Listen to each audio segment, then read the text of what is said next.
आज की क्लास में हम देखेंगे basic structure of Python programme. तो पाइथन प्रोग्राम का जो बेसिक स्ट्रक्चर है वो इस फॉर्मेट में है।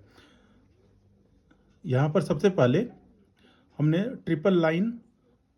ट्रिपल कोट यूज़ किया है जो मल्टीलाइन कमेंट के लिए यूज़ होता है। उसके बाद यहाँ पर ये मल्टीलाइन कमेंट के लिए यूज़ होता है।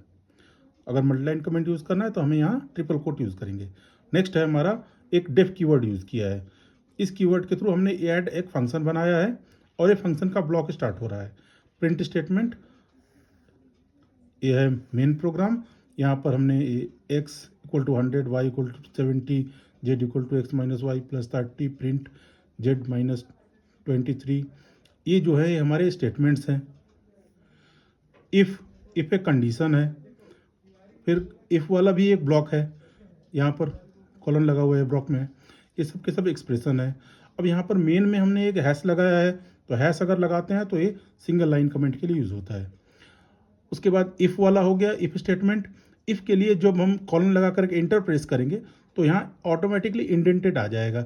इस वाले को जो स्पेस दे करके यहाँ आया इसको इंडेंटेशन कहते हैं। इसके बाद इंट का प्रिंट स्टेटमेंट लिखा है हमने इफ़ का। इफ़ कंडीशन अगर ट्रू होती है तो ये, अगर फॉल्स होती है तो एल्स में जाएगा। एल्स वाला ब्लॉक ये है। इसके बाद हमने यहाँ फंक्शन कॉल किया, ऐड फंक्शन कॉल किया है। अब इस वाले कमेंट को कर रहे हैं इन लाइन कमेंट। लाइन के अंदर अगर कमेंट हमने किया, इन लाइन कमेंट। इसके बाद यहाँ पर इसको हम समरी में देखें तो कॉलन जो है हमारा ब्लॉक को रिप्रेजेंट कर रहा है। डेफ एक कीवर्ड है जो कि फंक्शन को डिफाइन करने के लिए यूज़ किया गया है। एक्स वाई जेड वेरिएबल्स हैं और यहाँ हमने डेफ ऐड डिफाइन किया है इस फंक्शन को। अगर इसमें कोई एरर आता है तो उस एरर को फाइंड आउट करने की जो प्रोसेस है उसको कहेंगे debugging. Debugging the process of identifying and removing error और bug from a program is debugging. अब इसके बाद हम देखते हैं कि एरर कितने तरह के हैं। यहाँ हम देखते हैं एरर्स इन पाइथन।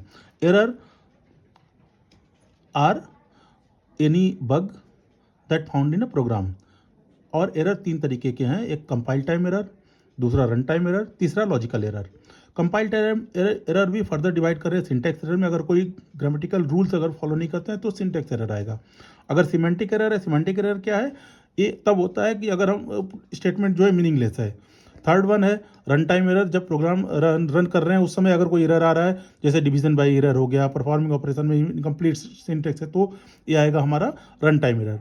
और लॉजिकल एरर जो है ये है जब कोई मिस्टेक करते हैं लॉजिक में, एनालिसिस में, आउटपुट तो आएगा लेकिन आउटपुट गलत आएगा, तो उस केस में हमारा लॉजिकल एरर होता है। और ये जो कॉमन जो लिखे हुए हैं किस किस कारण से होते हैं, तो ये इस तरीके से है। तो इस तरीके से हमारा बेसिक स्ट्रक्चर और एरर आया।